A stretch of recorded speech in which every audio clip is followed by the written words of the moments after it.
Customer success is a bubble of people who are really passionate about the discipline, but sometimes they've forgotten or not even aware that other organizations are growing too, are changing too, are evolving to circumstances, to the business community, to the business world, to the economy. And it felt to me that these other organizations are actually accelerating in a better way to addressing the needs of the market. And so when I see something like go to market, it's really exploded in popularity as an expression in LinkedIn, particularly in the last year or two. And it felt like customer success is on the outside looking in, or not even looking in. I think they weren't even aware. And they need to be aware. They need to be part of that.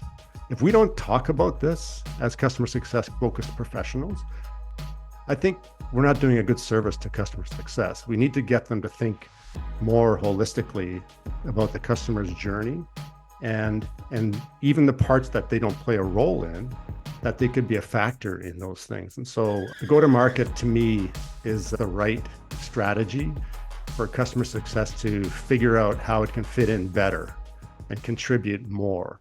Spotlight, brought to you by CSN Focus, where we refine customer success, uniting GTM teams across North America. Hi, everyone. Thank you for another episode at Spotlight by CSN Focus. I'm here with two special guests. Actually, I have invited Elizabeth to be my co-host today, but I have Elizabeth Italiano from GTM Advisor, and I also have Peter Armaly to be our guest today.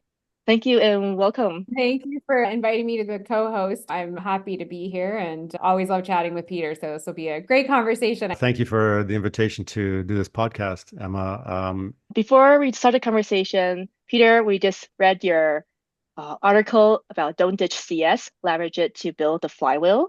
Today, the conversation will be around the article that Peter wrote and to spark some conversation.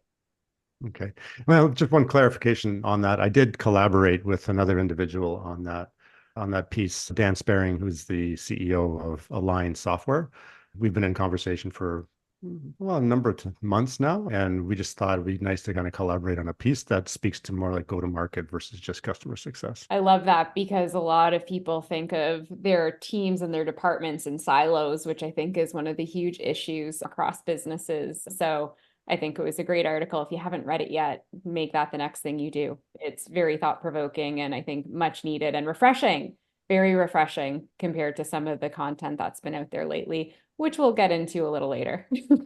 Okay. Thanks, Elizabeth. That's a nice teaser there. Okay. Going to ask what prompted you to start this article? So I think it's very quickly, it's important to point out that I've been in customer success formally and almost exclusively now for 16 years. But I've come from a world of sales and marketing and product and support. So I've been in roles in all the major kind of enterprise organizations, and I loved customer success, and I still am passionate about it. But I think I've been integral in its evolution to some extent, like many of us are, the way we think about things and speak about things and the way we coach people and our teams, but also the community. I think we've pushed in a certain direction, but it's reached a point, I believe, where it needs reconsideration and a rethink and a remodel, I think, to fit in better with one thing that's important to point out is that customer success is let's call it a bubble. It is a bubble of people who are really passionate about the discipline. But I think sometimes they've forgotten, or maybe not even aware, that other organizations are growing too, are changing too, are evolving to circumstances, to the business community, to the business world, to the economy. Everyone's kind of changing, hopefully in the right direction. And customer success sometimes isn't aware that these other organizations are changing. And so it feels, and I've got a purview talking to lots of people, lots of executives, lots of individual contributors across different organizations.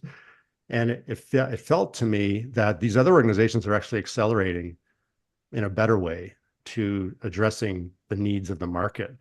And so when I see something like go to market, which is really, it's an old expression. It's been around for as long as I've worked, but it's really exploded in popularity as an expression in LinkedIn anyways, particularly in the last year or two. And it felt like customer success was on the outside looking in, or not even looking in. I think they weren't even aware. And it felt like they need to be aware. They need to be part of that. And so that's really, Emma, where the genesis of the story is, the piece, is that Dan and I felt if we don't talk about this as customer success kind of focused professionals, I think we're not doing a good service to customer success. We need to get them to think more holistically about the customer's journey and even the parts that they don't play a role in, that they could be a factor in those things. And so the go-to-market to me is the right kind of strategy for customer success to figure out how it can fit in better and contribute more. And in some cases, they're not contributing at all, really. But it needs to be because they've got, like I said in the piece, they've got such intimate knowledge, customer success does, of the customers that it's kind of a shame that the rest of the organization isn't tapping into that, isn't including that function, the CS function, in a more strategic and programmatic way in the go-to-market strategy. Yeah, I'll actually read for the listeners who haven't had a chance to read the article yet. One of the pieces of the article that really stood out to me and resonated was where you mentioned that CS needs to be a more direct peer of the other GTM organizations by acting bi-directionally and helping the others through the sharing of intimate intelligence that it only knows about existing customers and their relationships with products, services, and the company itself. I'd love to dig into that a little bit more, maybe in two areas. Is that one is how, and like if we think about the tactics of how CS is positioned to do that, and how CS can also get re-buy-in from the rest of the organization. Because if we are honest with ourselves, there's a lot of other executives that are a little dubious of CS now and have lost that buy-in. But you're right, that particular point in your article is absolutely bang on. There is a lot of intimate knowledge. So the first part of the question is the tactical of it. Like, how do we actually get there? Because we are on our back foot now. Yeah. So one word for me answers the question, but of course I'll elaborate on it. But proof. There needs to be proof that there's value for those other organizations before they'll even think about opening up their minds to buy into it again. And it's not like those organizations, I don't think they've ever been burned by customer success, but they may have been seduced to believe that customer success was something new and would help the company in a bigger way. And yet, not across the board, but it's pretty systemic that churn rates are still high, really kind of a thorny issue. And we know in customer success, churn isn't just about customer success. But so there's this kind of ongoing struggle and frustration. On the one hand, customer success says, well, it's not all our fault. Everyone contributes to churn. And on the other hand, they say, well, customer success, you said you're going to take care of churn and you're not taking care of churn. And so it's really bad leadership all the way around and bad communication. But I would say that customer success is distinctive in the business world for standing up and being and pointed at as saying you are going to be responsible for churn and retention. And no one really pushed back on that really hard, I don't think. I think broadly speaking, most CS leaders said, okay, we'll take it. And yet it's a trap. I think I maybe even mentioned that in the article. It felt like a trap to, once you get into it, you realize, okay, this is like intractable. I can't really solve this on my own. I need these other organizations to help us out here in a more programmatic way. And yet then if you try to deal with it in that way, those other organizations are going to say, well, what's in it for me to help you more?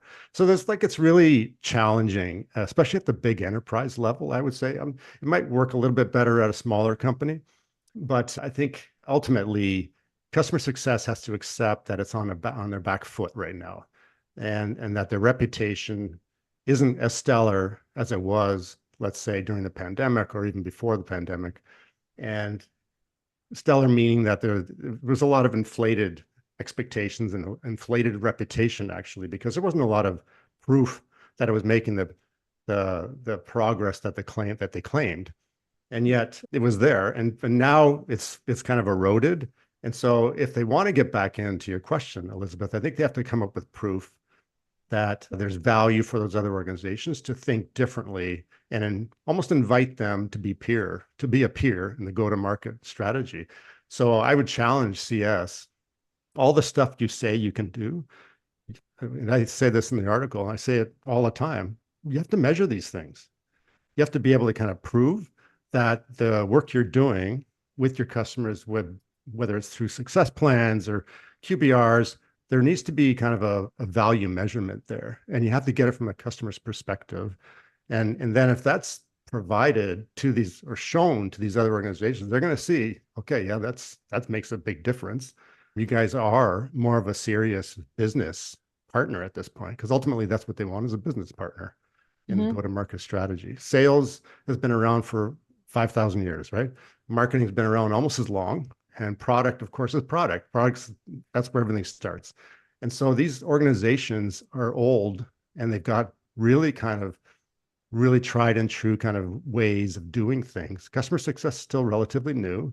It has to prove itself. And I know this is painful for CS leaders to hear, but you really haven't proven it yet. Yeah. And to also quote another part of your article about laying down your swords, I don't think that the CS community has done itself any favors with the defensiveness as well. Yeah. And so then the conversations often end up being combative, which I've experienced firsthand. So I think that is the other angle of it, is that, there's an open-mindedness that we need to have across the board. And I think, Elizabeth, you and I have a little bit better positioning. I know you experienced, Atlantic, had a lot of negative blowback when you've challenged these kinds of reputation that CS was developing. But you did the role. You were in CS for a long time. I've been in CS for a long time. And who better to criticize CS than people who've been in it and have done in many different roles, have found great success in the profession, and want to see it evolve. I mean, I think nothing stays static in life and in business, and every role needs to kind of evolve. If you think about new technologies coming on, CS can't sit back and rest on its laurels, whatever the laurels were from the last 5 or 8 years. That won't work. That just won't work at all, especially with, generative AI coming on. Everything's going to change. And so, you need to have a really open mind about business, about your role within business and the function that you're part of. Yeah, absolutely. You mentioned flywheel, the concept of flywheel in your article. What's the mnemonic? Can you describe a little bit more? Yeah, conceptually, it just basically means, to put it simply, that if you look at the go-to-market strategy of most companies, it's sales, marketing, and product working together to bring to market a product that hopefully fits well with needs out there and is going to sell well and stay in the market and grow and all that kind of stuff. That's very basic, right? What's missing from that equation typically is, what's the experience of those customers at the end? And not just like, are they satisfied, but what could we learn from their experiences to make our product better, so that there's a better odds that it will actually grow, other than spending more on marketing and sales, which is usually the answer companies choose to make, is that we'll just pour money, more investment in sales and marketing, we'll grow our market. That may have worked, used to work, I think, but everything's changed with subscriptions now. That doesn't always work. And so you need to quickly figure out, after you get subscribers, what's their experience, and how can you learn from that experience that they're having to not just improve those particular customers, but to improve your product and the services that you're providing. That's the flywheel that customer success could now plug in to make it a flywheel. It's without customer success, it kind of just stops. And again, you keep investing sales and marketing dollars to try and penetrate the market more. But and you're missing the opportunity, I think, as companies, to figure out a programmatic way of observing and working with customers and drawing lessons from those experiences that they're having to make the products much better and much more relevant for the market going forward. So that ultimately, that's how I see a flywheel taking effect. And you mentioned in the article measuring product market fit. Would love for you to elaborate a little bit on that and how we measure the flywheel, and how we could look at different go-to-market teams and find alignment, because that's, I think, one of the issues with go-to-market teams, is that there isn't a commonality of what is measured against. And so everyone has their own metrics, they're marching towards those, and it, creates silos. So yeah, would love you to elaborate on that a bit. Yeah, well, I'll confess I don't have it all worked out. I think Dan might have because that's what he focuses on. He would probably answer that question with a lot more depth, but I'll try. When you think about product market fit, it's usually initiated by the product organization. They identify a need in the market and ideally, figure out what's required. What can our company produce to address this need? And what do we need to invest in to fulfill that need? And then they do their research on the market and what kind of personalities or personas would be wanting to purchase this product and make use of it and get value from it. Now, ideally, again, in a perfect world, they figure out what that market is, and then they just address it through distribution of the product and make it happen that way. And so measuring its delivery is easy. You're satisfying the market. But again, what's missing is on an ongoing basis, does it still fit? And I think that's where customer success enters the picture. It can say, yes, we can take raw numbers and say, okay, 80% of the targeted market is buying this product. That's fantastic. And so by any measure, that's like, wow, that's really great. We're actually hitting the mark on product market fit. But what happens over time? I think most companies don't do a great job of continually measuring that to make sure that, are we still hitting the right market? A. B, if we're hitting the right market, are we still kind of addressing the needs we first thought were the right ones? Companies drop the ball a lot on going back and asking customers, existing customers, and even prospects, what is it you need? I mean, it's easy. Most companies say, oh, what do you need to do in your business? But what do you need from this particular product is another type of question. And so that's where I think customer success could fill that void and play that role of asking those kinds of questions. Is the product relevant for you? You've had it for 2 years. Tell us what's working for you and what's not working for you, other than to say, okay, they've hit their milestones and their outcomes that they expected through the success plan. That's good. That's a good structure, but it's not really talking about the product. And yes, I'm inviting customer success to take on more responsibility. And I think that was the underlying message of that piece, actually, is that customer success needs to do more. And in fact, that was one of the titles I first drafted up, and Dan thought it was too harsh.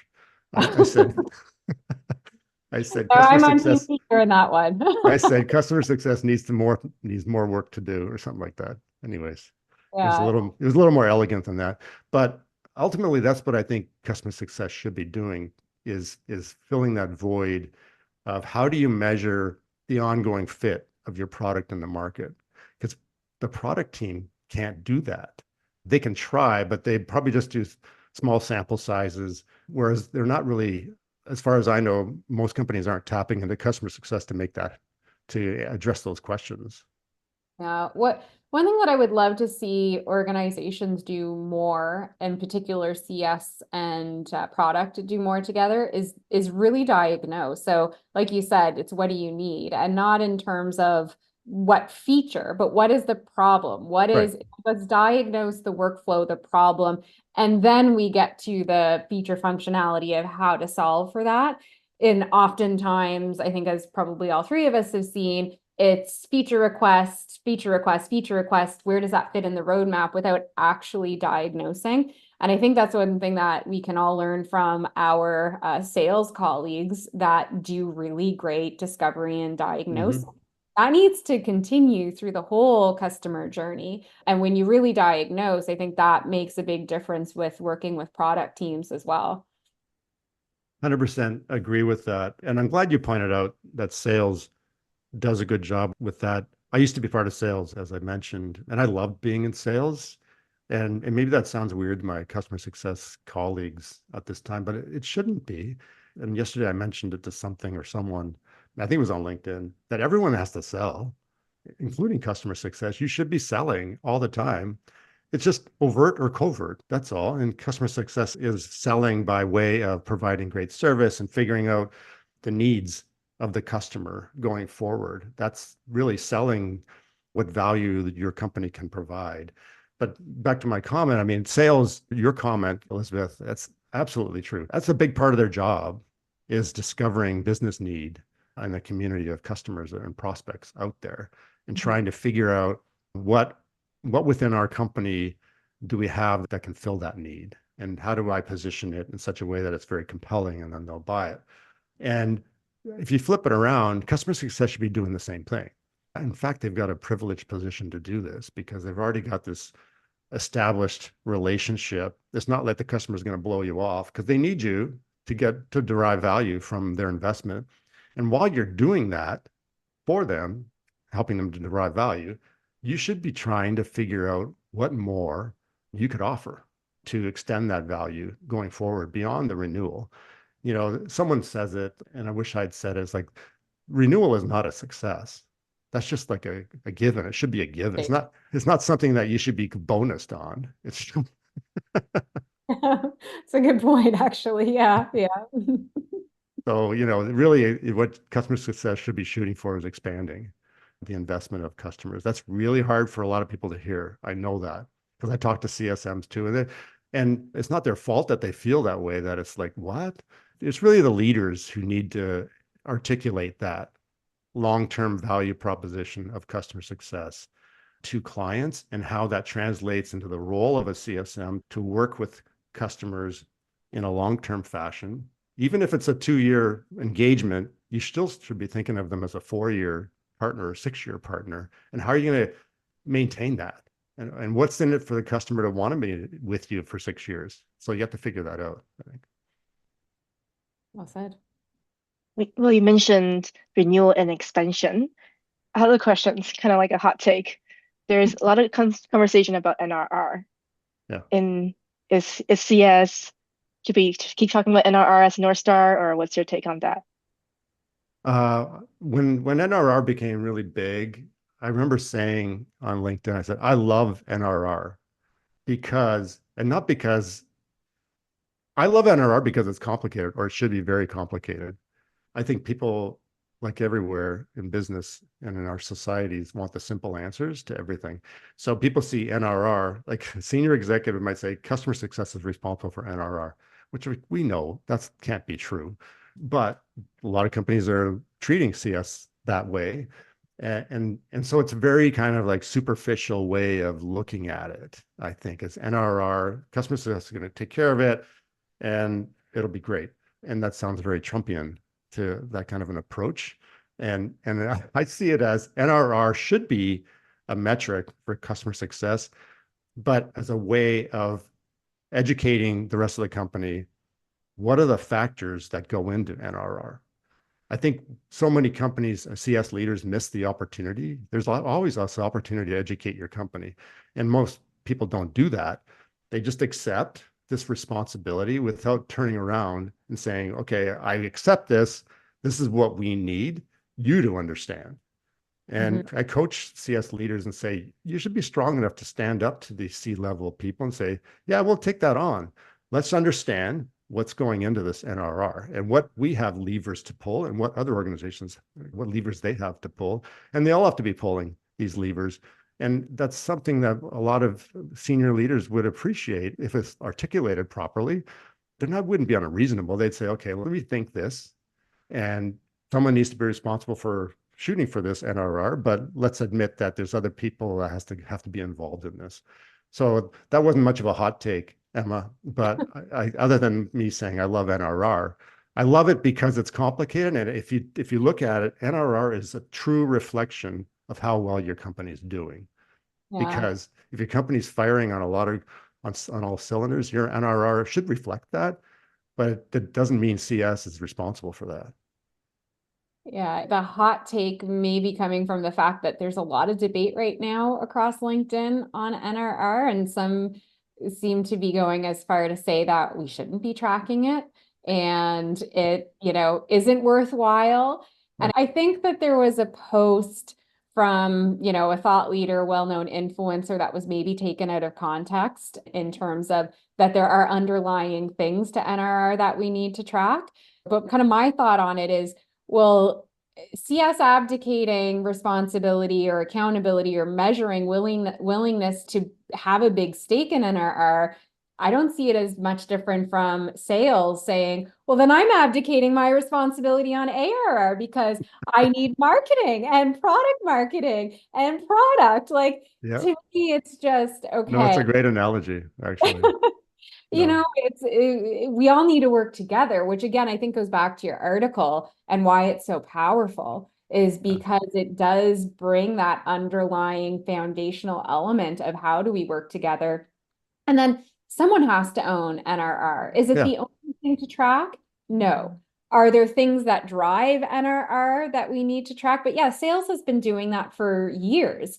Sales have been measuring their conversion rates. They've been measuring their Mhm. activities that drive ARR. And so at least my point of view, seeing it the same way on the CS side or fund account management is that there are things that, you measure in addition to NRR. But please, anybody watching, do not get rid of No, NRR. I really like that description, Elizabeth. It makes it, I think it clarifies, it should clarify for CS how it could be viewed, how it should be viewed, that you just because you're struggling to achieve the target for NRR and that you're feeling kind of like under onslaught from other organizations because you're failing at it, that doesn't mean you throw it away. Like NRR is still super critical. If you just have to look at the industry, the SaaS experts out there, all the investors, all the VCs, that's what they're looking at. You can't just throw it away. So you have to figure out how to deal with it.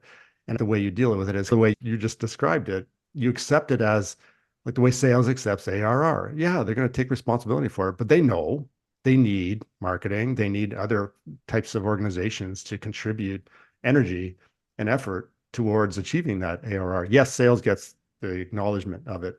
And maybe on the back end, customer success should embrace that and say, okay, if we do this well, then we'll get recognition for being the lead on that. And so this is where I like to rant a little bit sometimes. This is where we need different personalities in CS. We need stronger personalities, people who are willing to take on more revenue responsibility, because that's ultimately what I see NRR is that the ability to kind of come up with this figure that accurately reflects the success of a business, of a company, is reflected for me in the NRR. And that's what I go back to what I said at the beginning. I love it because for me, it's like truth. And the truth is complicated, but that doesn't mean you just throw it away. You have to figure out how you bring it all together to create that truth. Yeah, and the measurement piece that you talked about. So, do win-loss analysis Yeah. on your net new revenue, on your churn, on your expansion revenue, and you'll identify if it's, am I losing to a competitor? Am I losing because we can't solve for this need? And now we go back to product and we talk about, okay, we Yeah. lost this many customers because we can't fulfill this outcome. And now that's a really powerful conversation. And if you present that in front of a board, they'll lean in. Yeah. But if you present, well, NRR is not really worth it, you'll get fired. Like, I can't help but laugh at that. That's funny. I think you're right. I mean, if people are saying that in the industry, like that feels to me like a surrender.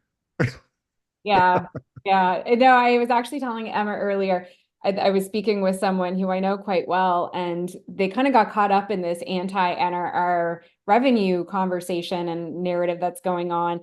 And they were going to present to their executive team about alternatives and scrapping NRR. And I literally said to them, I'm like, please don't, you will get fired.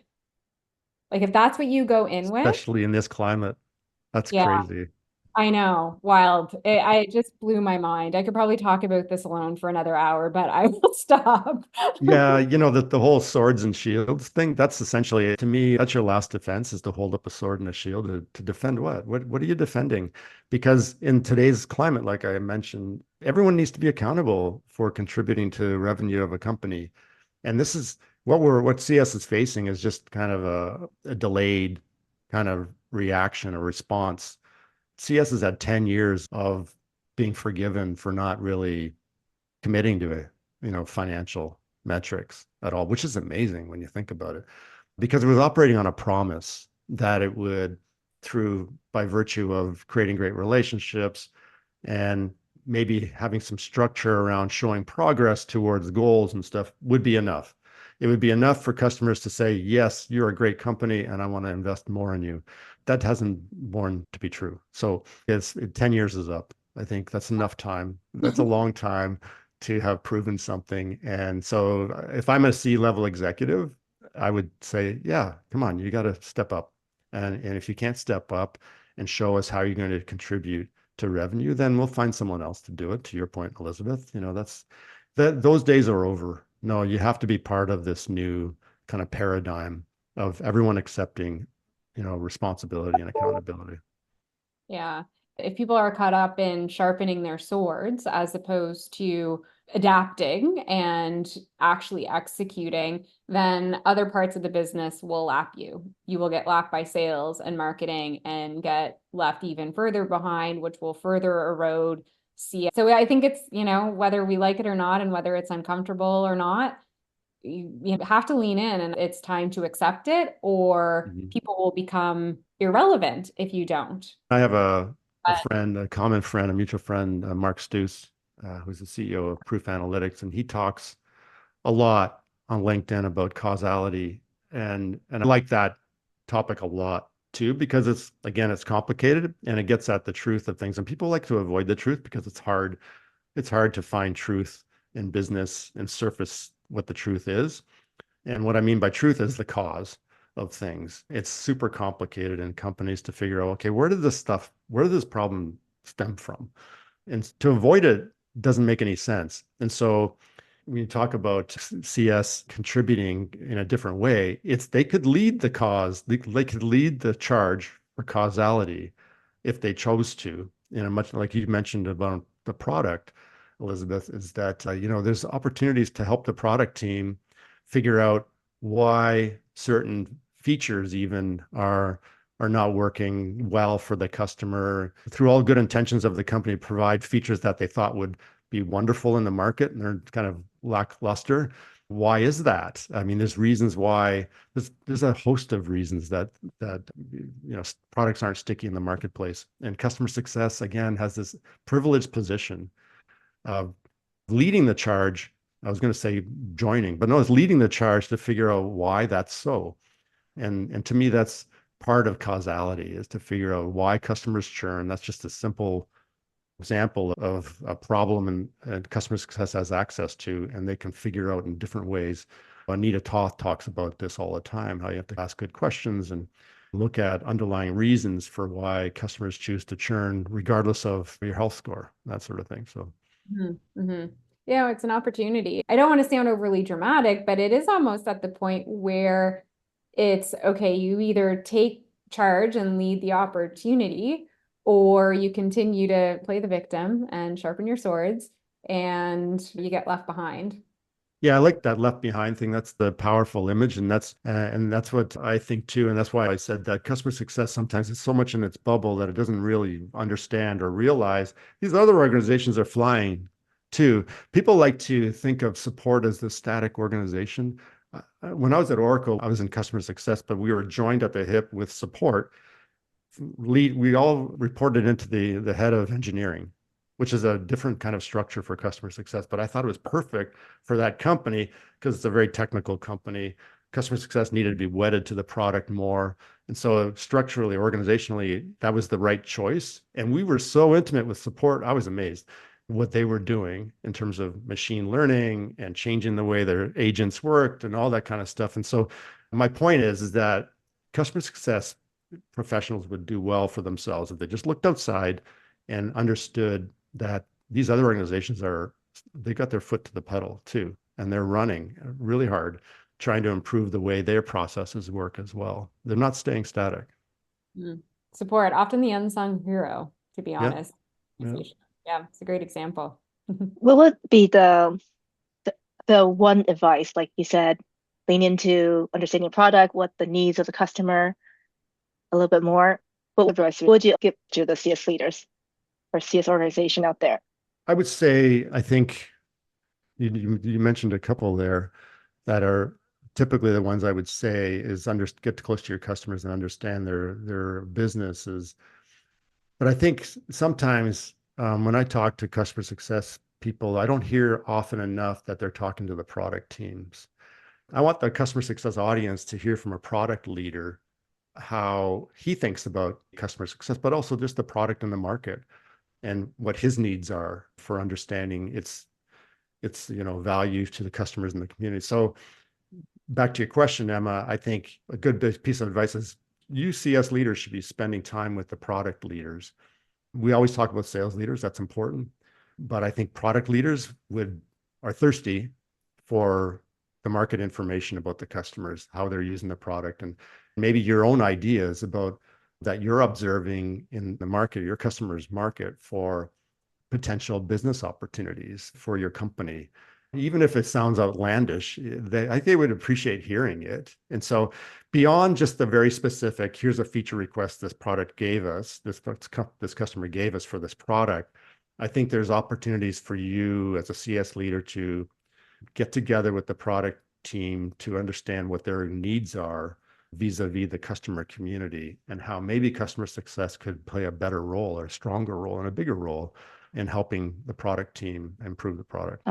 Thank you so much. Elizabeth, anything else you want to add on to it? No, I think that was a perfect way to round it off. I've been saying for a while, get out of echo chambers. And I think one of the areas to get into is product. I love that. It's great advice. Okay, good. This was fun. It was a lot of fun. Well, thank you so much, Peter and Elizabeth, for your time today. What's the best way to contact you, Peter? Well, invite me to connect on LinkedIn is probably the very simplest way of doing that, because I'm there all the time and I respond to direct messages after you connect with me. And so to me, like, LinkedIn is my main communication tool at this point. You can find me on Twitter, but usually I'm just commenting on Toronto and Canadian politics and stuff, so it's not that interesting.